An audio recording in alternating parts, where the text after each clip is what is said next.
मौलाना गुलाम हाफिज server साहब भी मेरे साथ मौजूद हैं। ये एक स्टेटमेंट आपने सुनी भी होगी, हमने चलाई भी है।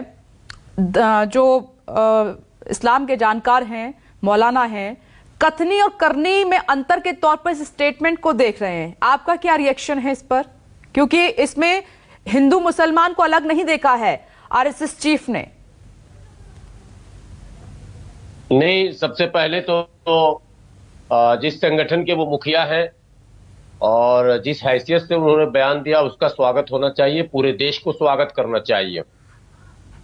और मैं तो उम्मीद करता हूं कि दूसरे संगठन की अगुवाई करने वाले भी इसी तरह का बयान दें, ताकि जो एक माहौल बनाया गया पिछले 1-1.5 महीने में वो थोड़ा सा कम से कम वो नरम हो सके। देखिए, बहुत सारी चीजें हैं जो कैमरे के सामने नहीं होती हैं। राजीव रंजन जी हैं, प्रभाकर जी हैं, ग्राउंड पर रहते हैं, ऑफ कैमरा बहुत सारे लोगों से बात करते हैं।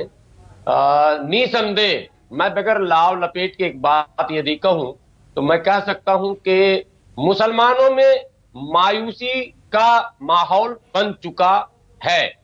जो स्थितियां बन रही है लगातार, एक पर एक, उसको देखते हुए मुसलमानों को ऐसा लग रहा है कि कहीं ऐसा तो नहीं है इस देश में गिरवित की स्थिति बन जाएगी। मैं यहां तक की बात इस्तेमाल कर रहा हूं कि युद्ध की भी, चूंकि हालात वैसे दिखाए ही जा। अब मैं एक बात, छोटी सी बात इस पर कहना चाहती हूँ, फिर आप बात कीजिएगा। इस पर मुसलमानों के बीच में इलाकों में क्या माहौल है, मैं राजीव रंजन से भी जानूंगी, क्योंकि वो जाते हैं और इन मुद्दों पर उन्होंने बात भी की है। अब आप बात कीजिए।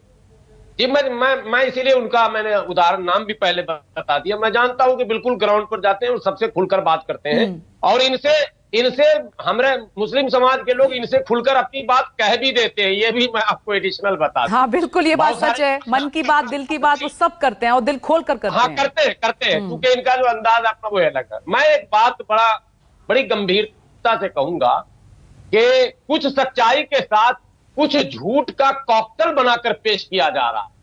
मैं सबसे विनती करता हूं, हमारे पैनलिस्ट हैं आलोक वत्स जी, उन्होंने भी बड़ी अच्छी बात कही, लेकिन साथ में एक बात कह दिया। जहां तक मोहन भागवत जी का कहना है कि पूर्वज सबके एक थे, ये तो भारत के 90 से अधिक प्रतिशत की बात मैं करता हूं। 90 की तो गारंटी देता हूं। 90% मुसलमान भारत के मूल निवासी कन्वर्टेड है। उनके पूर्वज या तो हिंदू थे या बौद्धिस्ट थे या नास्तिक थे, कुछ भी थे, मगर मुस्लिम नहीं थे। इस्लाम आया, उन्होंने धर्म को स्वीकार किया, इस बात पर सबकी सहमति है। लेकिन एक आरोप जो लगाया जाता है कि शासकों के तलवार से इस्लाम को स्वीकार किया, मैं समझता हूं इस आरोप में कहीं से कोई दम नहीं है और इसके कोई पक्के सबूत और उदाहरण कहीं दिखते नहीं है इतिहास में। यह वैसे ही इतिहास है जैसे औरंगजेब के विषय में 1.25 मन जनेऊ का प्रचलन है। गांव में हम लोग चाय दुकान पर बैठते हैं तो वहां भी यह चर्चा चलता है कि 1.25 मन जनेऊ जब तक औरंगजेब के सामने रखा नहीं जाता था वो नाश्ता नहीं करता था। अब मैथमेटिक्स के जानकार अगर जनेऊ को तौलने लगेंगे तो धरती की आबादी, कम से कम भारत की आबादी तो 49 वर्षों में समाप्ति ही हो जाएगी अगर 1.25 मन जनेऊ कटेगा तो। देखिए, ये इतिहास की बातें हैं, इतिहास के पन्नों में सबने पढ़ी हैं। उस वक्त ना तो आप थे, ना हम थे, ना राजीव रंजन उस वक्त मौजूद थे पैनल में। जितने लोग हैं उस वक्त कोई नहीं देख रहा था। इतिहास के पन्नों में जो बातें दर्ज हो गई और वो देख लिया जाए, आज भी यदि तौल कर देख लिया जाए तो ऐसे इतिहास को आप रखकर नहीं, मैं ठीक है, मैं ये जानना चाह रही हूं कि आप मोहन भागवत के इस बयान का समर्थन करेंगे? पूरा मुस्लिम समाज नहीं, पूरे मुस्लिम समाज की बात। मुझे मौका दीजिए। ठेकेदारी का दौर खत्म हो चुका है, ठेकेदारी का जमाना खत्म हो चुका है। और मैं समझता हूं अभी मोहन भागवत जी ने जो बयान दिया है, मौलाना महमूद मदनी साहब का जो रोने वाला बयान है, ये सब ठेकेदारी का प्रथा जो खत्म हो रहा है ना, उसी का एक नमूना है। ये अलग बात है कि मोहन भागवत जी आज भी बड़े चेहरे हैं भारत के। स्वागत बिल्कुल है और उन सबों का स्वागत है। चलिए ठीक है, स्वागत कर रहे हैं आप। आलोक वत्स जी कुछ कहना चाह रहे हैं, फिर राजीव आपके पास आ रही हूँ, जल्दी से बोलिए सर। आलोक वत्स जी। देखिए, इस्लामिक स्कॉलर गुलाम हफीज जी के वक्तव्य का मैं स्वागत करता हूँ। इन्होंने बहुत साफ गोई से सच्चाई को सामने रखा है। अब ठेकेदारी नहीं चलेगी किसी की भी। चाहे वो काफी हिंदू अच्छी धर्म के बातें हो, कही हैं, चाहे काफी वो, अच्छी बातें कही ये बहुत अच्छी बातें की हैं। और इस तरीके के लोगों को आगे लाने पर मुझे लगता है कि देश में नाम है मौलाना गुलाम वातावरण हाफिज बनेगा। सरवर जी, इनका नाम है। अच्छी बातें कही हैं और ऐसा होना भी चाहिए, स्वागत करने योग्य। और दूसरी चीज जो इन्होंने कही जनेऊ के बारे में, तो ये 1-1.5 मन की बात नहीं है, लेकिन इसमें कोई शक नहीं है कि औरंगजेब ने हिंदुओं का जनेऊ तोड़वाता था।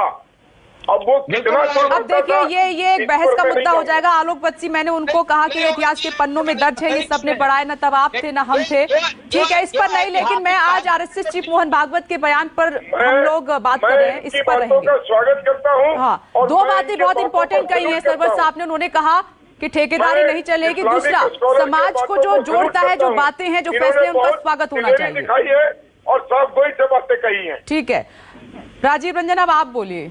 मैं थोड़ा सा ये भी जोड़ना चाह रही हूँ कि आरएसएस चीफ मोहन भागवत इस तरह के मुद्दों पर पहले से अब सॉफ्ट दिखाई दे रहे हैं।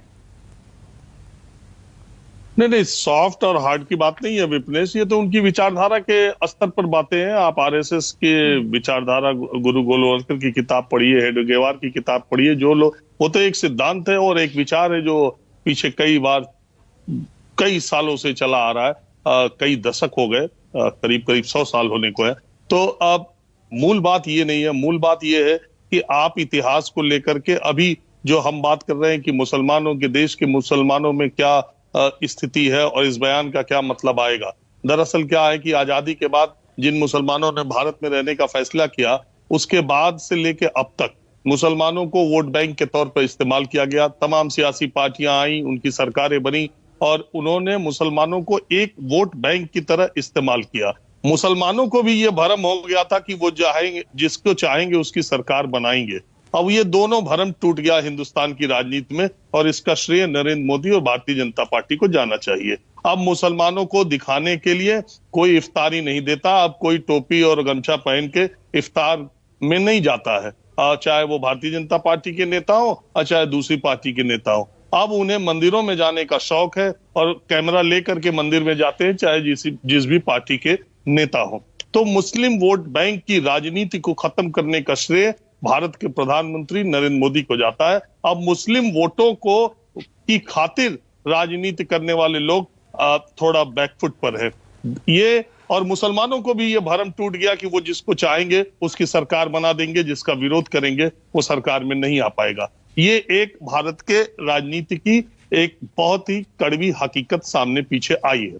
इसकी वजह से मुसलमानों के अंदर थोड़े हौसले की कमी आई है, क्योंकि उनको, मैंने बार मैं ये कहता हूं, जब 20% आबादी की जनता का केंद्र सरकार में एक मंत्री होगा और वो भी अभी राज्यसभा में रिपीट नहीं हुआ है, और दूसरा जो मंत्री उत्तर प्रदेश जो सबसे बड़ा सूबा है, वहां पर 403 विधानसभा सीट में एक मुस्लिम कैंडिडेट बीजेपी को नहीं मिलता है।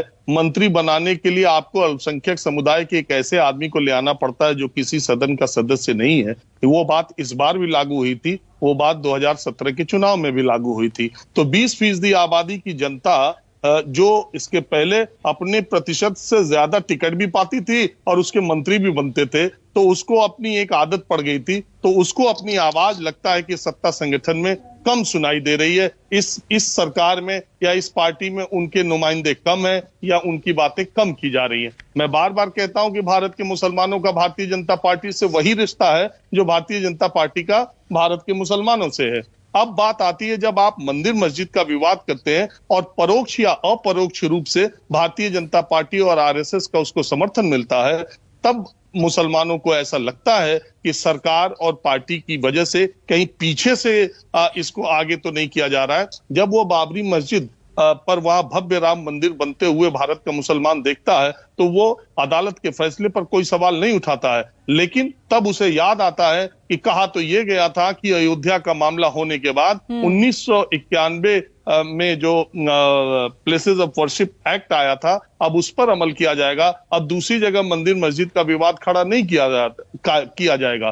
भारत के मुसलमानों को वो बात याद आती है। भारत के मुसलमानों को कल्याण सिंह का सुप्रीम कोर्ट में कहा वो बयान आता है कि वहां खरोच तक नहीं बाबरी मस्जिद या विवादित ढांचे को दी जाएगी। तब वो इन बातों को याद करता है कि ये रह करके क्यों उठाया जा रहा है, रह के हमारी हमारी आस्थाओं पर या हमको दबाने का प्रयास क्यों किया जा रहा है, ये एक उसके अंदर विचार आता है। लेकिन दूसरी बात ये भी है कि ये सब मामले अदालत में है, ये किसी पार्टी, किसी विचारधारा, किसी आंदोलन की बदौलत नहीं, ये मामले अदालत में है। अगर ज्ञानवापी का सर्वे भी हो रहा है तो अदालत के आदेश पर हो रहा है, अगर वहां कमीशन गठित किया तो अदालत के आदेश पर हो रहा है। आप दुनिया तो नहीं मैं कहूंगा, लेकिन ये बहुत कम, प्रभाकर इस मामले पर प्रकाश डालेंगे, बहुत कम मामले ऐसे हैं जिसकी सुनवाई लोअर कोर्ट से लेके हाई कोर्ट से लेके सुप्रीम कोर्ट तक साइमल्टेनियसली और इतने कम समय में हुई जितने ज्ञानवापी की हुई। आप सुप्रीम कोर्ट तक गए और सुप्रीम कोर्ट ने कहा कि जिला जज इसका 4 से 6 हफ्ते में फैसला करेंगे, तो जो मामला होगा वो अदालत से तय होगा।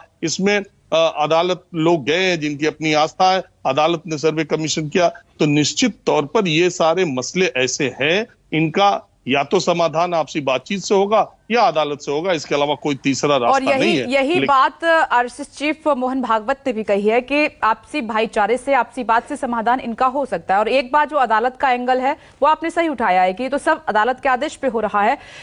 नमस्कार, मैं हूं मानक गुप्ता।